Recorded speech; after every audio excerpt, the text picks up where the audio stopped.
Bismillah. Assalamualaikum warahmatullahi wabarakatuh.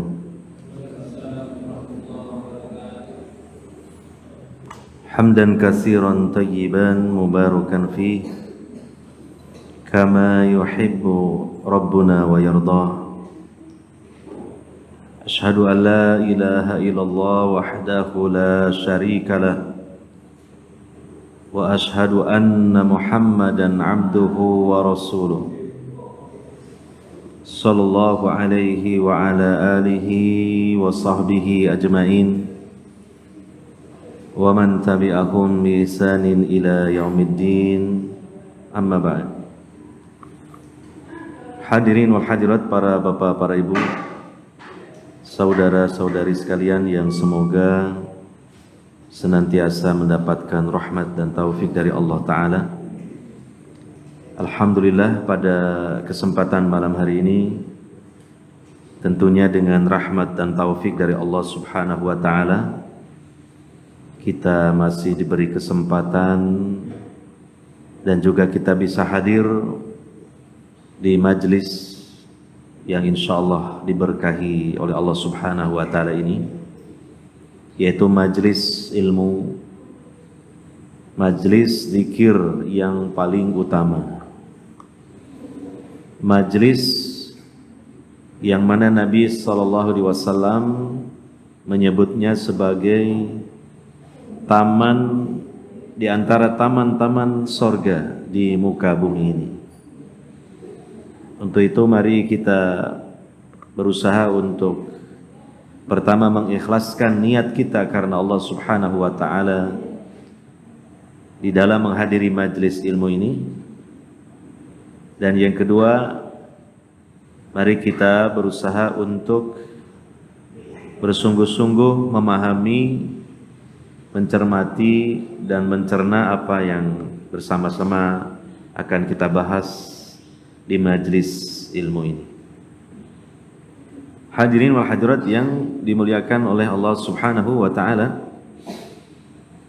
kita akan lanjutkan pembahasan kitab Minhaj Al-Firqah An-Najiyah wa Ta'ifah Al-Mansurah.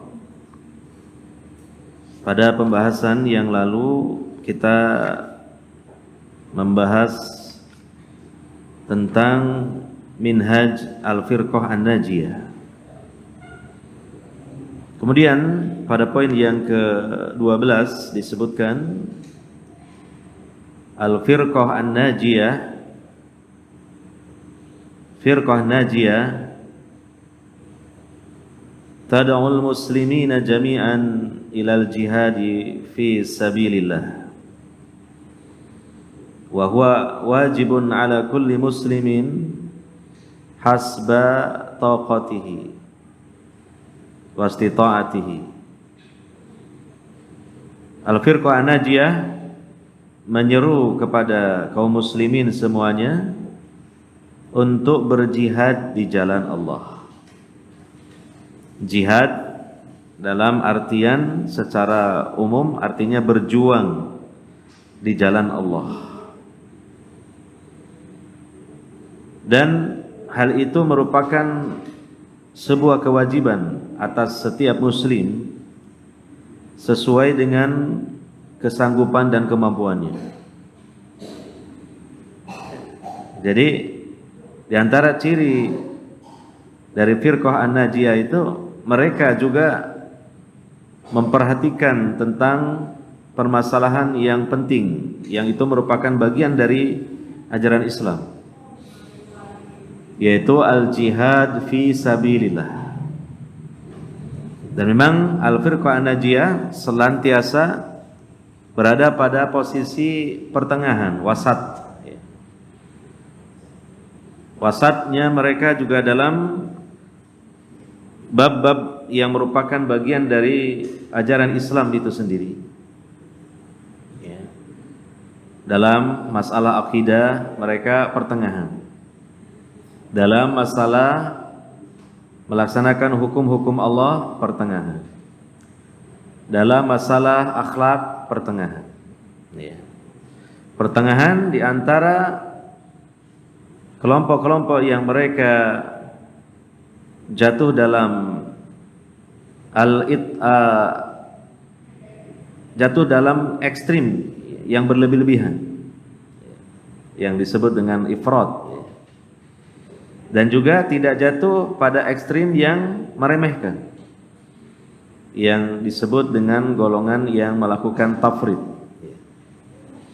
Nah, termasuk masalah jihad, Ahlus Sunnah wal Jamaah atau Al-Taifah Al-Mansurah sebagaimana ajaran Islam yang murni itu sendiri, tidaklah kemudian dalam jihad ini melampaui batas.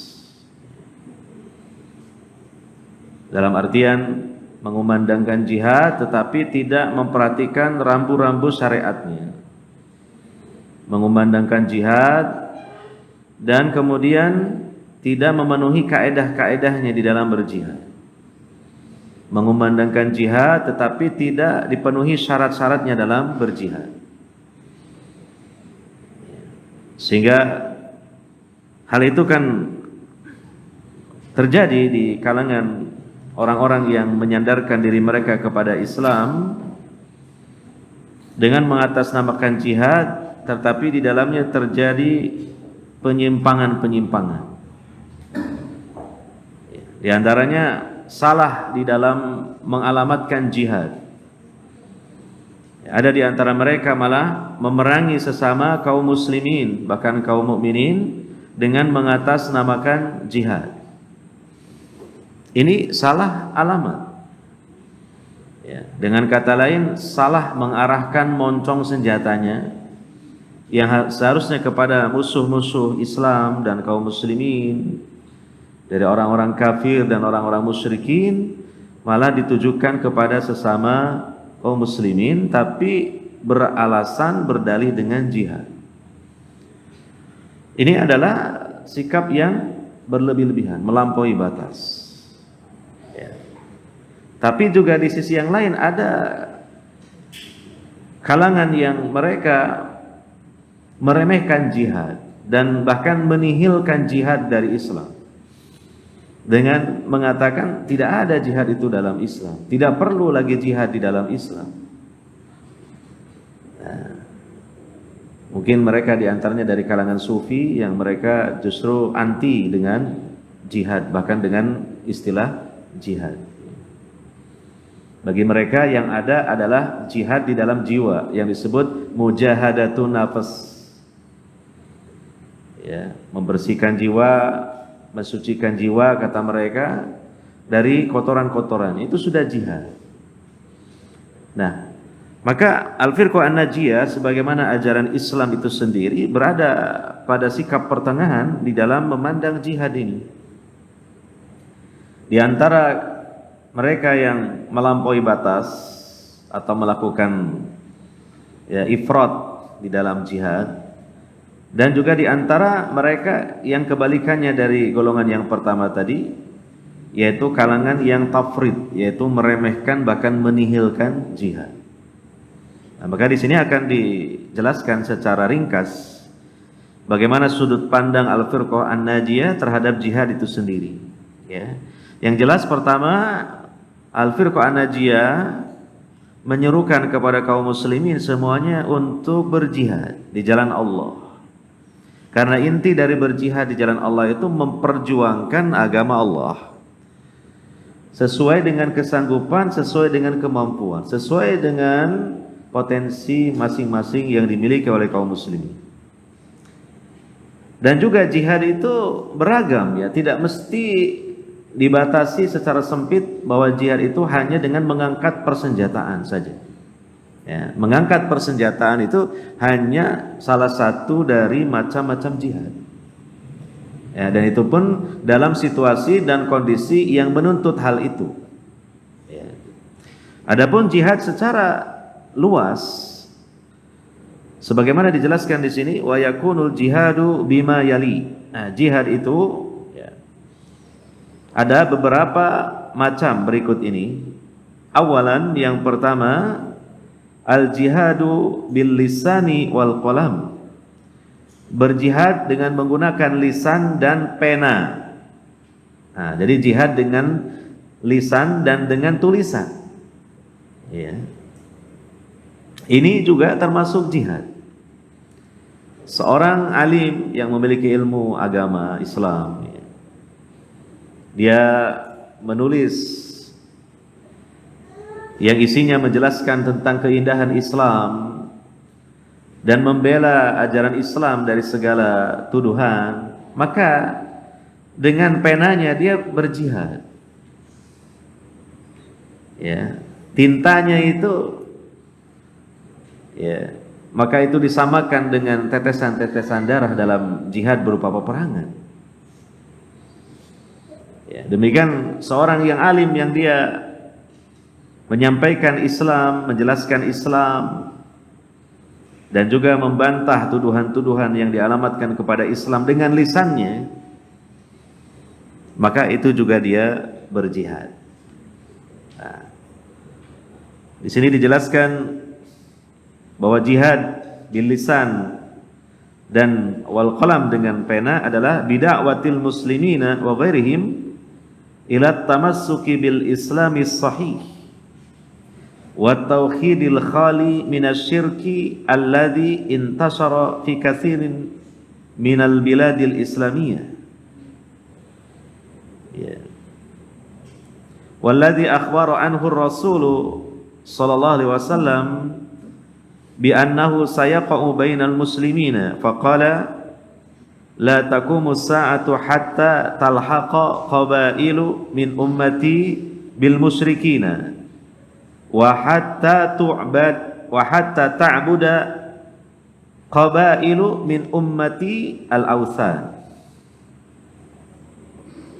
Jihad dengan lisan dan dengan pena, dengan tulisan, itu berupa mendakwahkan Islam yang ditujukan kepada kaum muslimin dan juga selain kaum muslimin, mengajak kaum muslimin dan selain kaum muslimin untuk berpegang teguh dengan Islam yang benar. Nah, jadi di sini diperhatikan yang menjadi objek dakwah ini adalah kaum muslimin dan juga ghair al-muslimin, selain kaum muslimin, dari orang-orang kafir, dari orang-orang musyrik.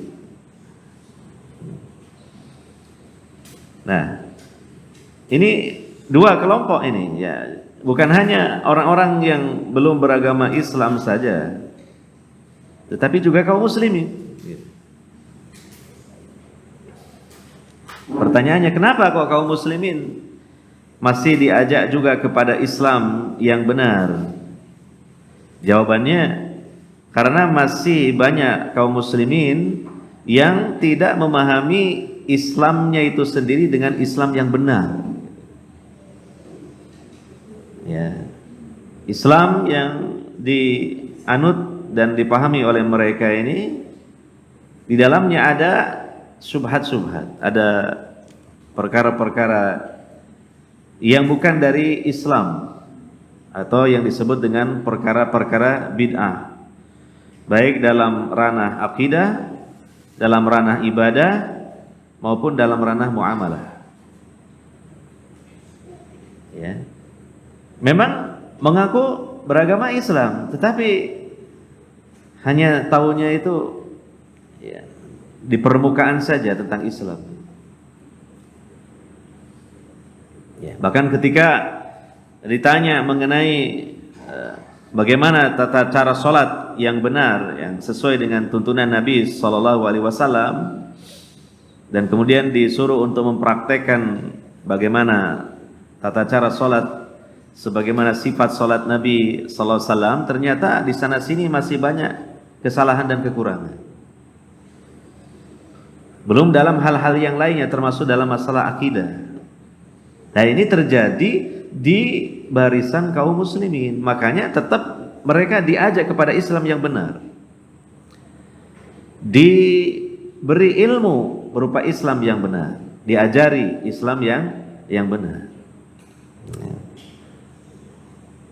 Ya, diantaranya kita ajarkan misalnya kitab Minhaj Al-Firqah An-Najiyah. Ini kan Tentunya ya kebanyakan diajarkan kepada kaum muslimin.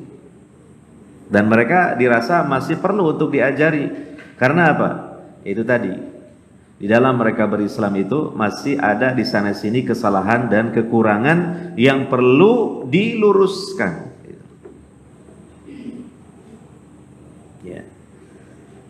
Demikian juga mengajak selain kaum muslimin. Jadi bukan hanya kepada kaum muslimin, tetapi juga kepada selain kaum muslimin.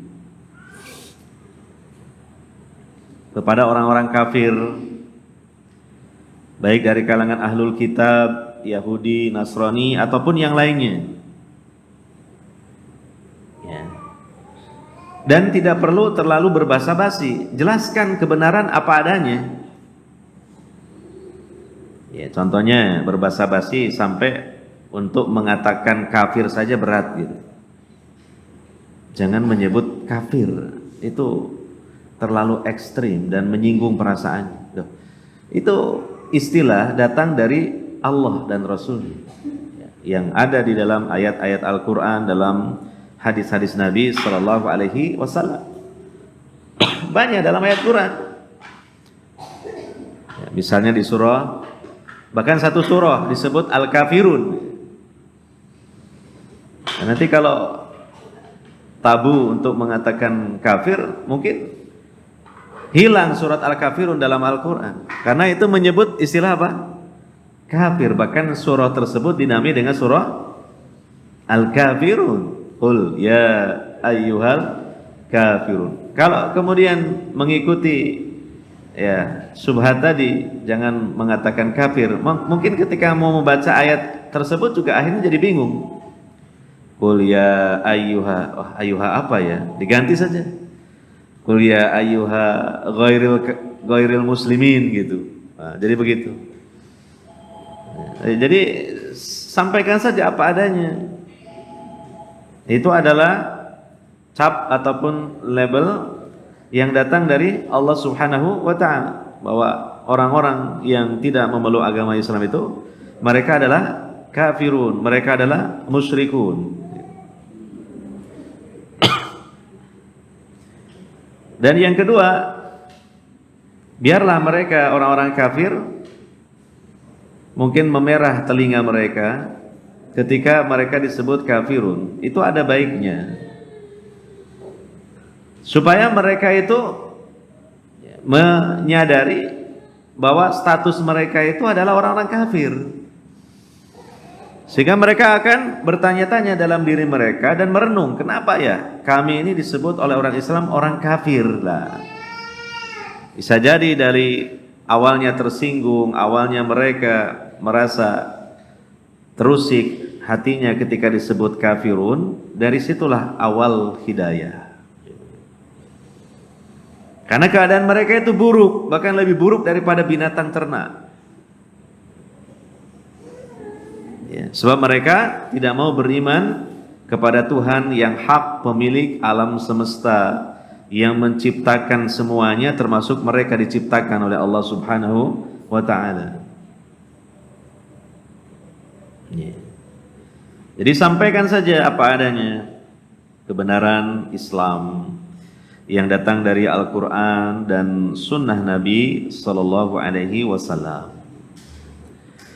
Dan juga orang Islam yang mengajak orang-orang kafir kepada Islam, mereka juga harus memiliki ilmu tentang Islam, bahkan ilmu yang mencukupi. Ya. Jangan mengambil metode yang salah, mendakwahkan Islam kepada orang kafir, misalnya kepada orang Nasrani. Nah, dia memperdalam Injil tapi dia lupa tidak memperdalam Al-Quran. Jadi dia orang Islam lebih pandai Injil daripada Al-Quran. Ini keliru. Akhirnya ternyata dia berhadapan dengan seorang pendeta, di mana pendeta ini pandai Al-Quran. Maka apa? Dia mengkritik Nasrani dengan bahan Injil, si pendeta mengkritik Islamnya dengan bahan Al-Quran. Gitu. Akhirnya tidak ada yang kalah, tidak ada yang menang, draw, bingung lah. Maka kalau kita lihat ya dakwahnya Nabi SAW kepada orang-orang kafir, kepada orang-orang musyrik, demikian juga sebagian para sahabat yang memiliki ilmu yang berdakwah kepada orang-orang kafir, kepada orang-orang musyrik, mereka membekali diri mereka dengan ilmu Islam, dengan ilmu Al-Quran dan Sunnah Nabi SAW. Baru setelah itu kalau ingin menambahi sekedar pengetahuan, mungkin dengan mengetahui sebagian dari isi Injil, itu tentu ya hal yang tidak dilarang, karena akan menguatkan dari hujjah. Iya. Nah ini namanya jihad, seperti ini jihad ini. Jadi tidak diartikan dalam artian yang sempit bahwa jihad itu memanggul senjata, lalu memerangi orang-orang kafir dengan senjata itu. Ada jihad, senjatanya bukan senjata api ataupun senjata tajam, tetapi senjatanya berupa ilmu.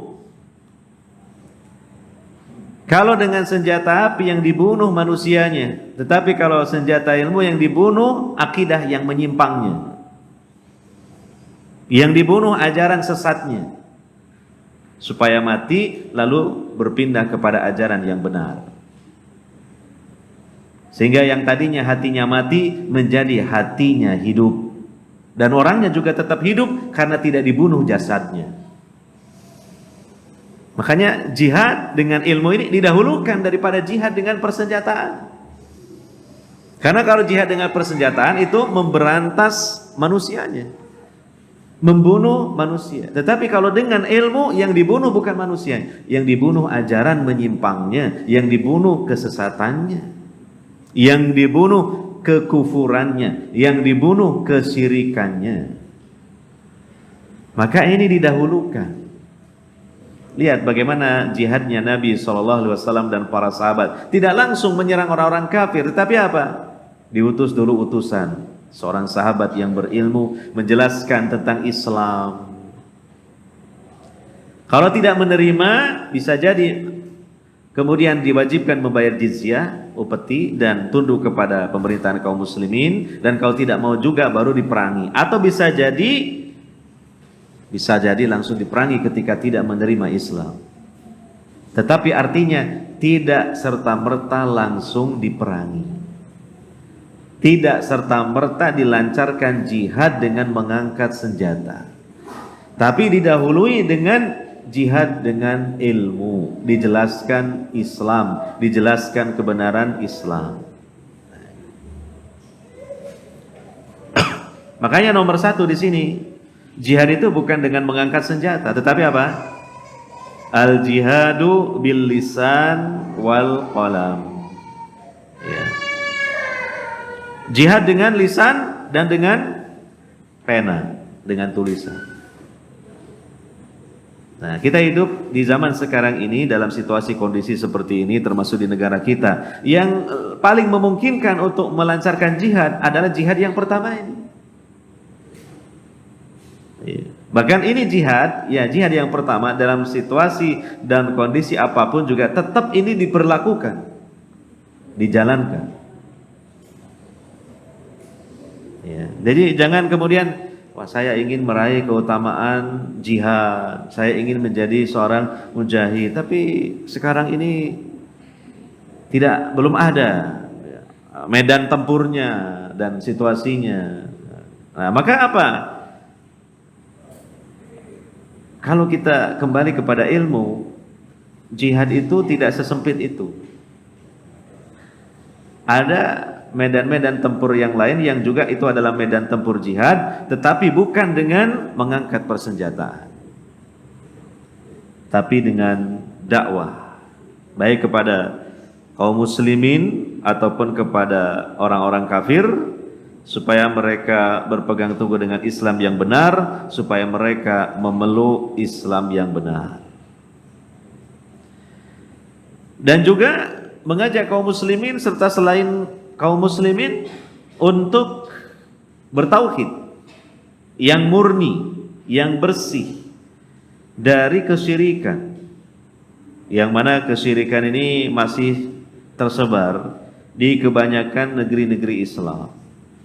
Ya, tidak sedikit kaum muslimin yang karena mungkin kurang ilmunya, kurang pemahamannya, atau mungkin ada syubhat, masih juga terkena noda-noda kesyirikan. Baik dalam berkeyakinan, baik dalam sisi ucapan-ucapan, baik mungkin dari tindakan-tindakan. Ada orang Islam masih percaya dengan jimat-jimat, benda pusaka, punya kekuatan yang luar biasa. Dia Muslim, tapi dia punya keyakinan seperti itu. Itu keyakinan syirik. Nabi SAW mengatakan, man ta'allaqa tamimatan faqad asyraka. Sekedar seseorang menggantungkan jimat, walaupun dia tidak meyakini bahwa jimat itu yang mendatangkan manfaat atau menolak bahaya, tapi sebagai sebab, itu setidaknya syirik asghar, syirik kecil. Apalagi kalau diyakini bahwa jimat itu yang punya kekuatan yang luar biasa, yang bisa menolong dia, yang bisa menolak bahaya yang akan menimpa dia, maka syirik besar. Itu baru satu contoh, belum contoh-contoh yang lainnya. Ada sebagian kaum muslimin yang meyakini wali autad atau wali kutub. Apa artinya? Itu diyakini ada wali-wali yang Allah serahkan kepada mereka hak otoritas untuk mengatur sebagian alam semesta. Bayangkan. Ini kan sudah syirik dalam tauhid ar-rububiyah. Bukankah Allah itu Rabbul Alamin? Artinya satu-satunya dia Allah yang menciptakan, memiliki, menguasai dan mengatur alam semesta. Kok diyakini ada selain Allah mengatur sebagian alam semesta? Nah, ini keyakinan wali autad atau wali kutub. Lah ini ada di mana? Di barisan kaum muslimin. Nah ini maka perlu dijelaskan dan subhat-subhatnya perlu dibantah. Ini termasuk apa? Ya jihad juga. Makanya kita-kita yang mungkin sudah belajar tentang ilmu tauhid yang benar, kemudian mengajarkannya kepada umat, mendakwahkannya kepada umat, dia sebagai seorang mujahid fi sabilillah. Dia orang yang jihad fi sabilillah. Ya. Jangan kemudian seperti yang dipahami oleh sebagian kaum muslimin yang sempit mengartikan jihad. Yang jihad mereka juga sebagiannya ngawur. Ngebom sana, ngebom sini. Mengkafirkan pemerintah kaum muslimin secara serampangan. Itu lebih banyak merusaknya daripada membangun Islam. Dan membuat citra Islam menjadi jelek di mata orang-orang kafir. Iya. Nah ini justru yang jelas-jelas jihad yang benar, jihadnya itu betul-betul membela agama Allah. Maka diantaranya apa? Jihad dengan ilmu, dakwah, mengajarkan tauhid yang benar, menjelaskan kesyirikan-kesyirikan bahwa itu syirik, menjelaskan hakikat kesyirikan. Sehingga umat menjadi paham, lalu mereka meninggalkannya atau menjauhinya. Itu jihad. Jangan punya teman-teman, misalnya di pabrik, di perusahaan, atau yang kuliah mungkin temannya di kuliahnya. Lalu jangan sampaikan tentang tauhid. Atau ketika melihat temannya ada penyimpangan dalam tauhid, dinasehati, ditegur, dijelaskan. Ini jihad. Karena bagian dari apa? Dakwah, menyampaikan Islam yang benar. Ya. Atau kalau sekarang kan ada HP yang aplikasinya kan sangat canggih dan beragam toh, bisa WhatsApp, bisa Twitter, bisa Facebook lah atau macam-macam lah. Nah, kemudian kita share artikel tentang Islam, indahnya Islam, kebenaran Islam. Kita share artikel yang menjelaskan tentang ketauhidan. Kita share artikel menjelaskan tentang hakikat kesyirikan dan macam-macamnya yang wajib dijauhi. Kita share kemana-mana. kepada kaum muslimin, kepada orang kafir. Ini termasuk apa? Itu tadi, al-jihad bil lisan wal qalam. Berarti ya dengan kita nge-share menggunakan HP ya bisa dua-duanya, bisa dengan lisan, bisa dengan qalam. Karena HP itu kan istilahnya itu kata-kata yang disampaikan dengan tulisan. Kita ngomong tapi disampaikannya dengan tulisan. Jadi ya mirip lah, ya bil lisan, ya bil qalam, ya dengan pena. Gitu. Nah, jadi ini masuk dalam bagian dari jihad fi sabilillah. Ya. Nah, dikatakan di buku ini bahwa di kalangan kaum muslimin sendiri ya masih ada di antara mereka yang belum paham tentang hakikat tauhid dan lawannya, yaitu syirik. Sehingga ada yang masih melakukan kesyirikan. Kesyirikan masih melekat dalam hati-hati mereka. Dan ini sudah pernah dikabarkan dahulu kala ya oleh Nabi sallallahu alaihi wasallam dalam hadis sahih riwayat Abu Dawud ya. Dan secara makna juga tertera dalam kitab Sahih Muslim ya. Nabi bersabda, tidaklah hari kiamat terjadi sehingga ada beberapa kelompok dari umatku bergabung dengan orang-orang musyrik. Yang dimaksud dengan umatku di sini adalah umat Islam, umat Islam.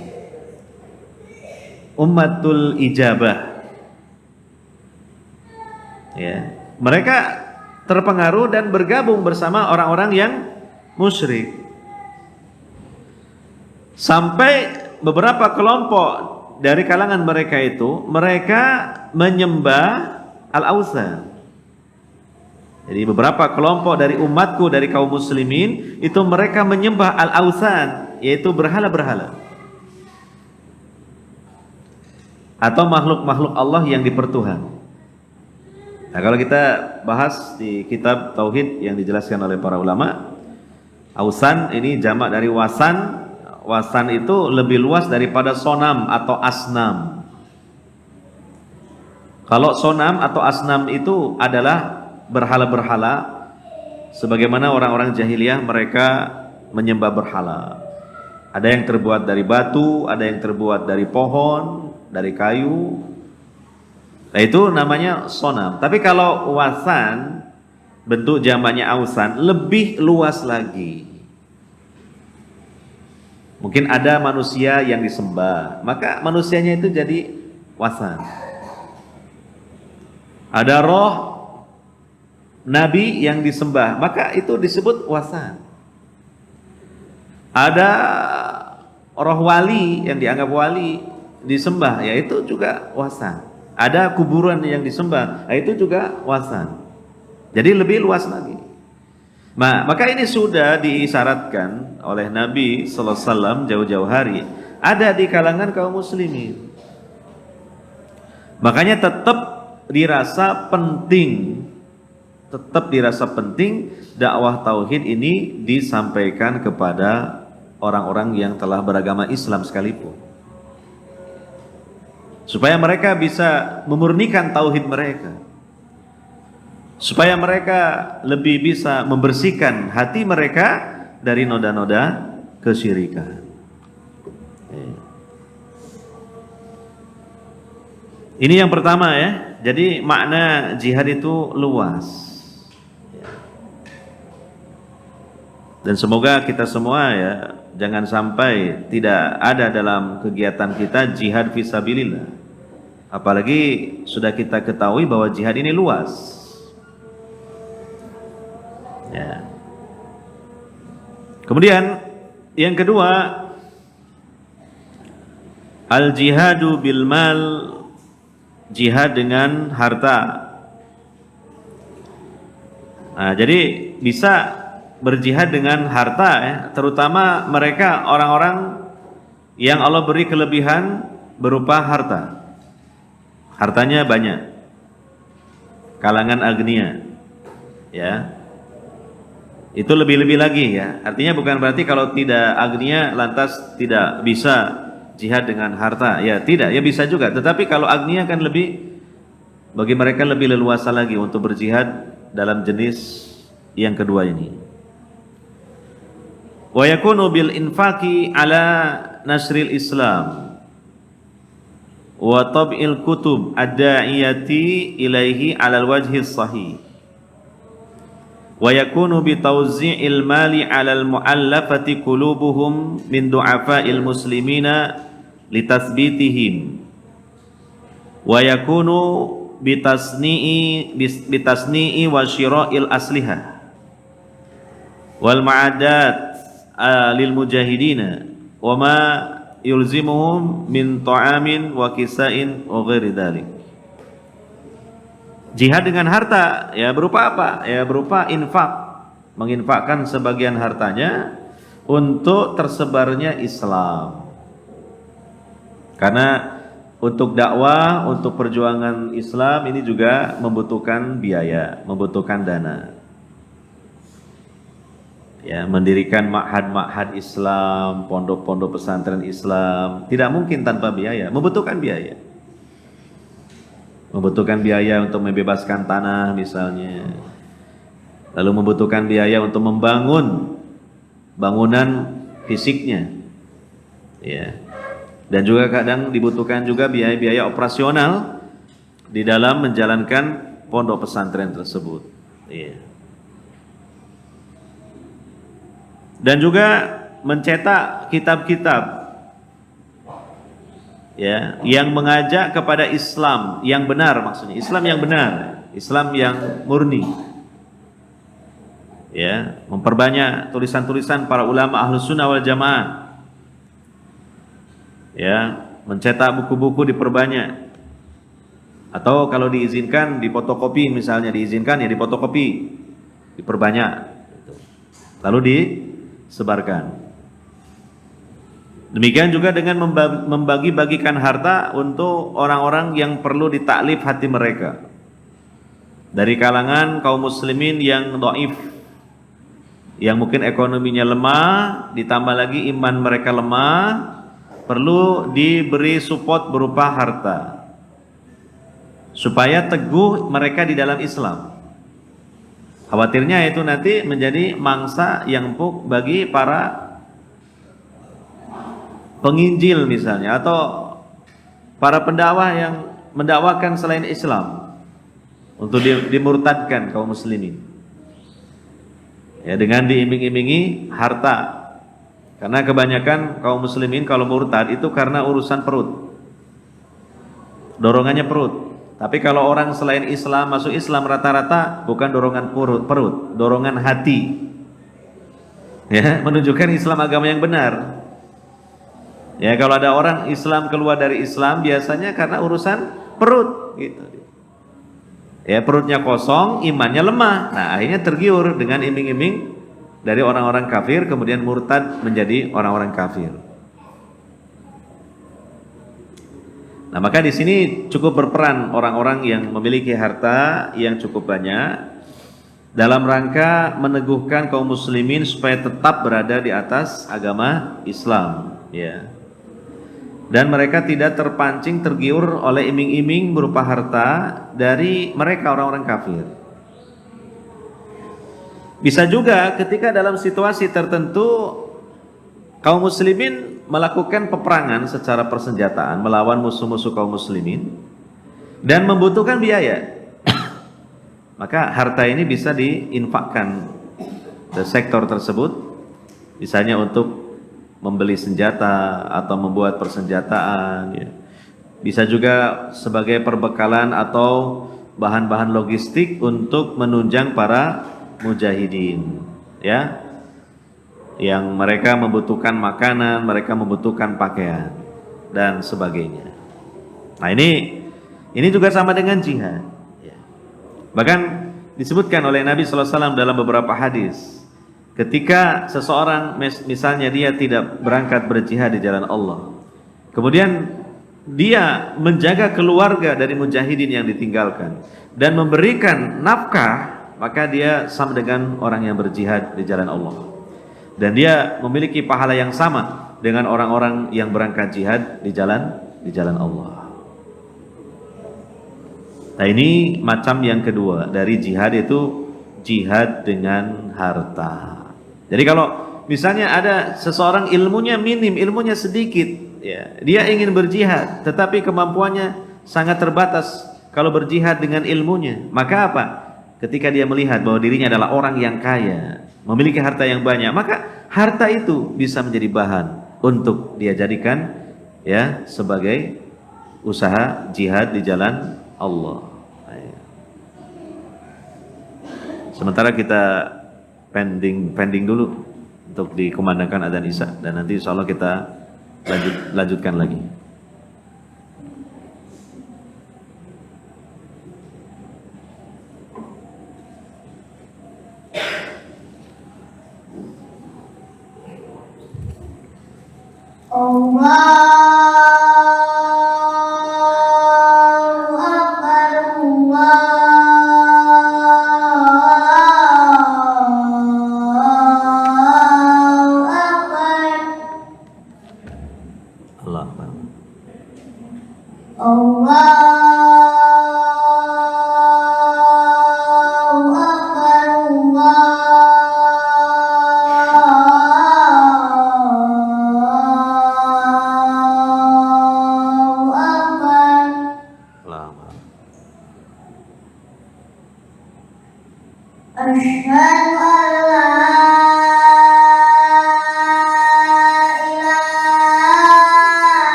Alhamdulillahirabbil alamin, wassalatu wassalamu ala nabiyil karim Muhammadin wa ala alihi wa sahbihi ajmain, amma ba'd. Kemudian yang ketiga macam dari jihad adalah al-jihadu bin nafsi, jihad dengan jiwa raga. Nah, kalau ini ya kita paham dengan mudah ya. Dan ini adalah jihad yang khusus, yaitu jihad dengan melakukan peperangan dan terlibat di medan tempur untuk menolong Islam. Walitakuna kalimatullahi al-ulya, tujuannya supaya kalimat Allah itu tinggi.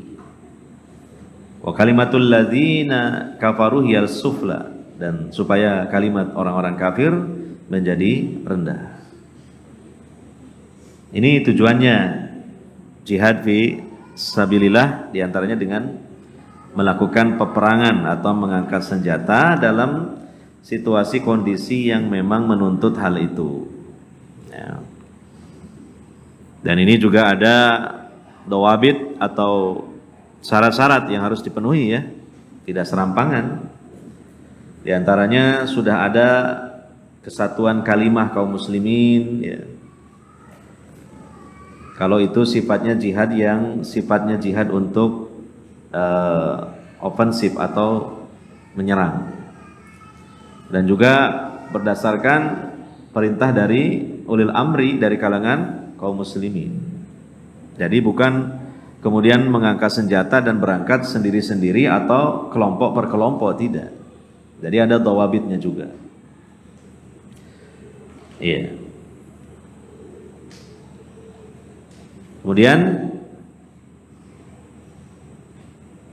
tentang 3 jihad yang telah disebutkan tadi, yaitu jihad dengan lisan dan dengan tulisan, kemudian jihad dengan harta, dan yang ketiga jihad dengan jiwa raga, itu disebutkan oleh Nabi sallallahu alaihi wasallam dalam satu hadis yang singkat. Hadis yang sahih riwayat Abu Dawud. Nabi bersabda, jahidul musyrikina bi amwalikum wa anfusikum wa alsinatikum. Berjihadlah kalian memerangi orang-orang musyrik dengan harta kalian, dengan jiwa raga kalian, dan dengan lisan kalian. Nah, jadi ini tidak hanya dengan jiwa raga, tapi dengan harta dan juga dengan lisan. Itu masuk dalam kategori jihad. Gitu. Nah, kalau sekarang ini, situasi sekarang ini seperti ini, kita aman ya,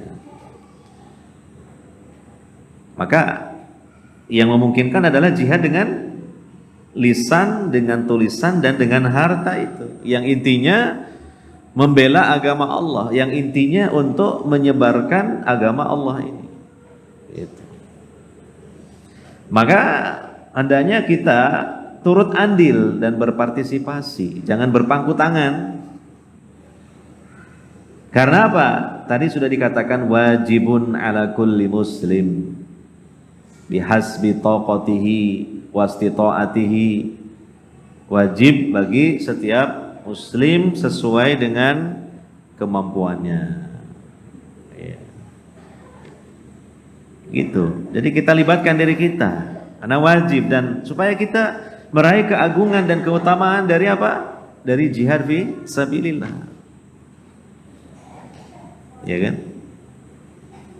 Ilmu ya sesuai dengan keilmuan kita gitu. Di mana saja kita berada, dengan siapa kita bergaul, dengan siapa kita berteman, ya kita sampaikan dakwah Islam ini. Ini juga termasuk apa? Jihad. Menjadi kru apa yang namanya? Kamerawan untuk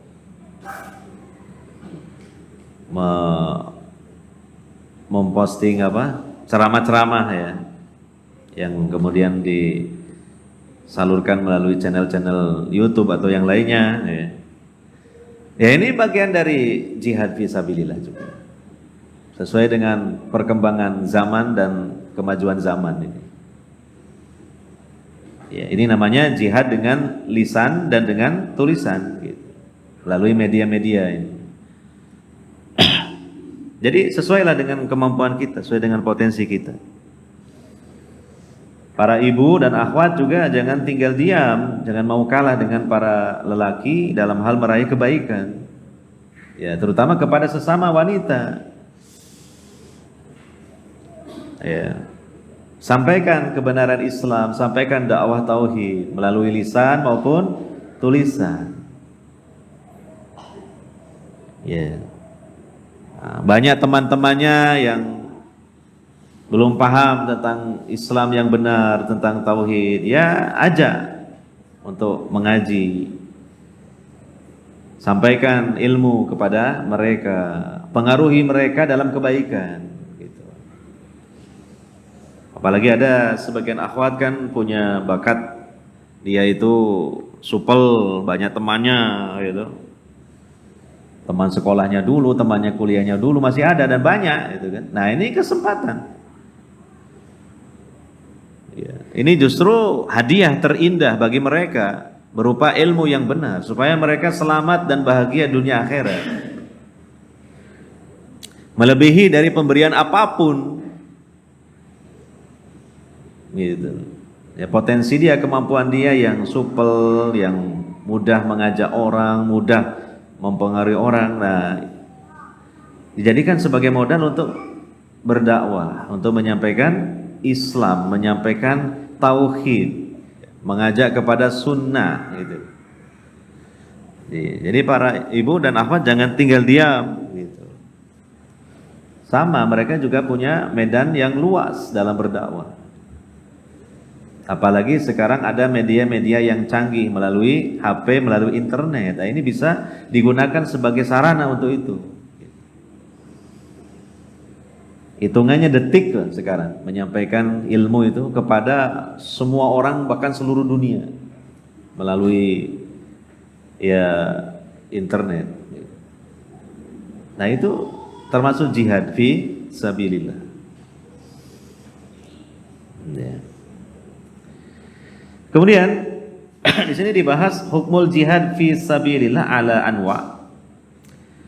Hukum jihad itu ada beberapa macam. Yang pertama fardu ain. Sebenarnya hukum asal jihad itu kan fardu kifayah. Tetapi nanti bisa menjadi fardu ain. Ya. Fardu ain pertama kalau pemerintah muslim misalnya memobilisasi atau mengerahkan rakyatnya untuk berjihad, maka itu menjadi fardu ain bagi setiap rakyatnya yang memang sudah memenuhi syarat untuk jihad.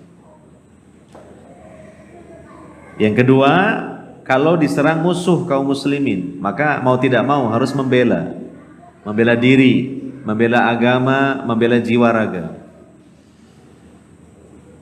Yang ketiga, ketika kaum muslimin yang berjihad sudah berhadap-hadapan dengan musuh mereka di kancah peperangan, tidak boleh lari untuk menyelamatkan diri. Dalam artian tidak boleh lari karena ketakutan. Itu termasuk dosa besar. Jadi harus berjuang untuk melawan dan mengikuti perintah dari komandannya. Yang keempat, bagi orang-orang tertentu misalnya yang punya keahlian dalam menggunakan senjata tertentu, dan senjata itu memang dibutuhkan untuk berjihad dan tidak ada orang lain yang bisa mengoperasikannya selain dia, maka bagi dia hukumnya fardu ain. Ya, itu kalau kita jabarkan ya. Nah, kalau di sini dijelaskan fardu ain yaitu ketika melawan musuh yang menyerang sebagian negeri-negeri kaum muslimin seperti Palestina yang negeri mereka dirampas oleh orang Yahudi. Maka kaum muslimin yang mampu itu berdosa ya sampai mereka dapat mengusir orang-orang Yahudi dari Palestina. Ya, dan mengembalikan Masjidil Aqsa kepada kaum muslimin. Ya, dengan kemampuan kaum muslimin berupa harta ataupun dengan jiwa raga. Ya, ini diantara contohnya karena negeri kaum muslimin diserang, dirampas. Itu tadi saya katakan diantara macam-macam dari fardu ain dalam hukum jihad, yaitu ketika negeri kaum muslimin diserang oleh musuh-musuh kaum muslimin. Yang kedua fardu kifayah. Ya. Fardu kifayah adalah ketika sebagian kaum muslimin sudah menegakkannya, maka bagi yang lainnya menjadi gugur kewajiban mereka. Ya. Yaitu dengan menyampaikan dakwah Islam kepada seluruh negeri-negeri di muka bumi ini. Cuma itu tadi, sebenarnya bagi setiap kaum muslimin yang memang memiliki ilmu, memiliki harta, ya hendaknya mereka mengambil andil ya, dalam hal jihad tersebut. Karena kan di antara tuntutan orang yang memiliki ilmu adalah di samping mengamalkan ilmu juga mendakwahkan ilmunya. Ya, cuma secara garis besarnya kalau dalam rangka jihad berupa menyampaikan Islam secara luas ke seluruh dunia, yaitu menjadi fardu kifayah hukumnya. Ketika ada sebagian orang yang sudah melaksanakannya, terutama dari kalangan para ulama, maka kewajiban tersebut gugur dari muslimin yang lainnya. Iya. Nah, ini mungkin secara ringkas penjelasan mengenai jihad yang intinya sesuai dengan pembahasan utama kita tentang ciri-ciri al-firqah an-najiyah, bahwa mereka tidak mengabaikan satu kewajiban dan satu ibadah yang sangat agung dalam Islam, yaitu jihad fisabilillah. Ya, juga mereka menegakkan jihad fisabilillah ini dengan sebaik-baiknya dan sesuai dengan ilmu yang datang dari Al-Quran dan Sunnah Nabi Sallallahu Alaihi Wasallam. Mungkin ini yang dapat kita bahas pada kesempatan kali ini. Semoga bermanfaat. Kalau ada pertanyaan bisa disampaikan.